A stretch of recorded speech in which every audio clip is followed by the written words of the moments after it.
బాగా వెనక్కు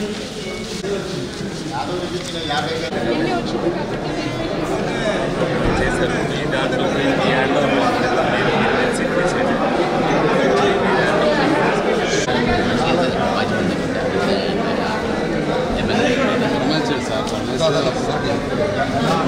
మీరా ఉదాహరణ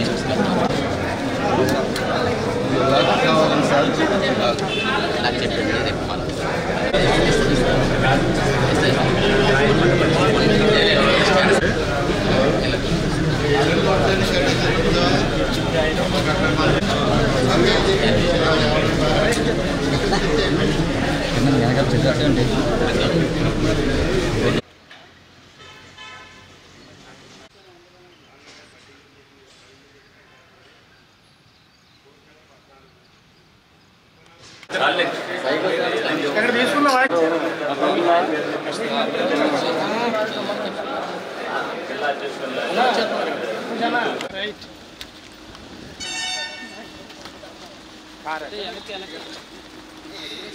క్లిప్పింగ్ పెడతాం లేదు దాంట్లో అక్కడ చూసింది పెట్టేస్తాం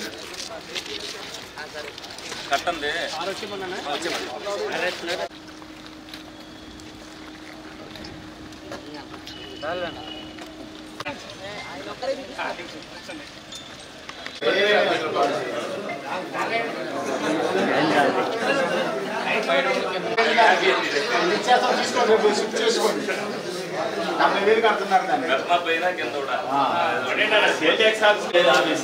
గుడాకి లేదు గుడాకి 70,000 కడుతున్నారు 70,000 కడుతున్నారు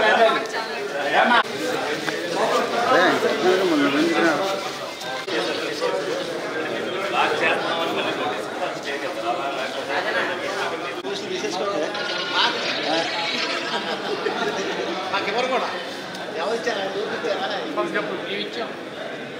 మీటింగ్ కూడా ఒకసారి ఏదన్నా ప్రజలకు ఉపయోగపడేది చేసేటట్టు చేయండి బాబు వాసన భద్రత చాలు చాలు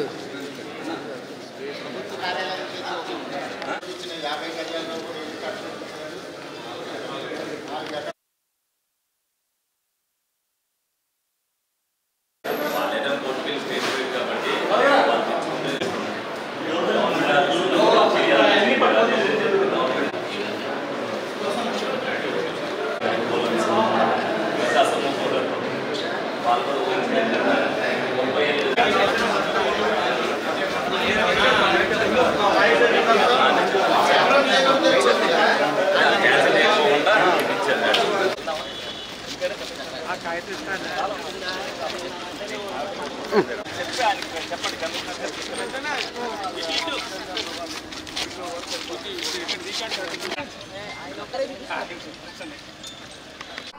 మరి ఇప్పుడు మీరంతా చూసింది ఏలూరు నియోజకవర్గంలో అనుమతి లేకుండా కట్టిన వైసీపీ ఆఫీసు.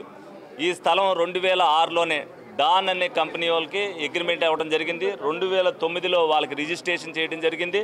వాళ్ళు దీన్ని సెమీ పబ్లిక్ ల్యాండ్ నుంచి కమర్షియల్ కన్వర్సేషన్ చేసి అప్పచెప్పమని చెప్పారు. వాళ్ళు ఇక్కడ మల్టీప్లెక్స్ థియేటర్ కట్టుకుంటారని చెప్పారు. వాళ్ళకి కూడా ఇవ్వకోకుండా కలెక్టర్ గారు 2017లో దీన్ని క్యాన్సిల్ చేస్తే వాళ్ళు కోర్టుకు వెళ్ళారు. కోర్టులో ఏమైందనంటే ఒక ఆర్బిట్రేటర్ని నియమించి దీని మీద నిర్ణయం తీసుకోమని చెప్పింది. ఆ ఫైల్ని పక్కన పెట్టి కలెక్టర్ గారు దీన్ని ఏది మున్సిపాలిటీ ద్వారా మళ్ళీ దీన్ని వైసీపీ ఆఫీస్కి లీజుకి ఇవ్వడం జరిగింది. 33 ఏళ్లకి 1000 రూపాయలు చొప్పున. ఒక కంపెనీది పెండింగ్లో ఉండగా అసలు ఇంకొక కంపెనీకి ఇంకొకరు వైసీపీ ఆఫీస్కి ఇవ్వడం అనేది తప్పు. అలాగే దీనికి ఏ అనుమతులు లేకుండా ఈ బిల్డింగ్ కట్టడం జరిగింది. అలాగే ఏదైతే ఈ బిల్డింగ్ కన్స్ట్రక్షన్లో అప్పుడు ఎవరైతే టీపీఎస్ ఉన్నాడో కనీసం దీనికి ఏదైతే అక్రమంగా కడుతున్నారని కనీసం నోటీస్ కూడా ఇవాళ వరకు కూడా ఇవాళ వాళ్ళు ఎవరో కూడా లేరు, అనుమతులు లేవు. నిన్న కాక మొన్న 14 లక్షల రూపాయలు 12 లక్షల రూపాయలు దీన్ని రెగ్యులర్ చేయమని చెప్పి వీళ్ళు ఫీజు కట్టడం జరిగింది. ఆల్రెడీ ఏదైతే పర్మిషన్లు తీసుకోకుండా పర్మిషన్లు ఇమ్మని చెప్పి ఇప్పుడు పెడతారో అది చెల్లదు. ఆ 12 లక్షల రూపాయలు గవర్నమెంట్కి ఇదైపోతాయి. ఈ ఆఫీస్ని మున్సిపాలిటీ వాళ్ళు హ్యాండ్ ఓవర్ చేసుకోవడం జరుగుద్ది. ఎందుకంటే ఇక్కడికి వచ్చేసరికి అనేక ఆఫీసులు మున్సిపాలిటీకి సంబంధించి కానీ రెవెన్యూకి సంబంధించిన కానీ అద్దె భవనాల్లో ఉన్నాయి. ఉడా ఆఫీస్ కూడా అద్దె భవనంలోనే ఉంది. దీన్ని తదుపరి ఉడా ఆఫీస్కి కానీ లేకపోతే గవర్నమెంట్ జూనియర్ కాలేజీ లేదు, పిల్లలంతా ఇబ్బంది పడుతున్నారు. తప్పనిసరిగా ఏదైతే వీళ్ళు సొమ్ము దుర్వినియోగం చేశారో అది దుర్వినియోగంగా ఉండకోకుండా ఉండే దిశగా ప్రభుత్వ దృష్టికి తీసుకెళ్తాం. తప్పనిసరిగా దీన్ని ఉడా ఆఫీస్కి కానీ లేకపోతే గవర్నమెంట్ కాలేజీకి కానీ ఇచ్చే ఏర్పాట్లు చేయాలని మేము అందరం కూడా కోరుకుంటున్నాం. వాళ్ళు కోర్టుకి వెళ్ళినప్పటికీ కూడా ఏమీ చెల్లదు. ఎందుకనంటే దీనికి అనుమతులు లేవు. ఆల్రెడీ ఇది ఇంకొకరికి ఇవ్వడం జరిగింది. డాన్ కంపెనీ ఉన్న వాళ్ళతో అవసరమైతే మేము కాంప్రమైజ్ అవుతాం, వాళ్ళని విత్డ్రా చేయిస్తాం. వాళ్ళను కూడా గవర్నమెంట్ ఆస్తి కాబట్టి గవర్నమెంట్ వాళ్ళు తీసుకున్నా కూడా అభ్యంతరం లేదని చెప్పి వాళ్ళతో విత్డ్రా కూడా మేము చేయించుకుంటాం. ఎందుకంటే వైసీపీ గవర్నమెంట్కి మట్టుకు ఎట్టి పరిస్థితుల్లో వాళ్ళు చేసింది, వాళ్ళ ప్రభుత్వంలో చేసింది ఇదంతా కూడా రాంగ్ ప్రకారం చేశారు. రేపు రాబోయే రోజుల్లో ఏదైతే ప్రజాపయోగంగా ఉపయోగపడాలని మేము కోరుకుంటున్నామో ఆస్తులు దుర్వినియోగం అయ్యేదానికంటే ప్రజలకు ఉపయోగపడేటట్టుగా ఉపయోగించుకోవడం మేలు కాబట్టి ఆ విధంగా చేయమని కోరుకుంటున్నాం. కానీ తదుపరి మా ప్రభుత్వం తెలుగుదేశం పార్టీ ఏదైతే కూటమి ప్రభుత్వం ఏర్పడిందో వాళ్ళు స్టేట్ వైడ్గా కూడా ఇటువంటి ఇష్యూలు ఉన్నాయి కాబట్టి వాళ్ళు ఏ నిర్ణయం తీసుకుంటే వాళ్ళకి సహకరిస్తాం. ఏదైనా సరే ఈ స్థలం అనేది ప్రజాపయోగంగా ఉపయోగపడాలి. ఏదైతే ఏలూరులో బీసీ హాస్టల్ కానీ ఎలాగైతే అండర్ గ్రౌండ్ స్కీమ్లో పెట్టి వాటర్ ప్లాంట్ కట్టారు అవన్నీ చేయకోకుండా దీనికోసం ఇన్ని డబ్బులు వెచ్చించడం ఎంత ఇది అనేది దుర్వినియోగం ప్రజలందరూ తెలుసుకోవాలనే ఉద్దేశంతోనే ఈ రోజున ఈ ఆఫీస్ని విజిట్ చేయడం జరిగింది.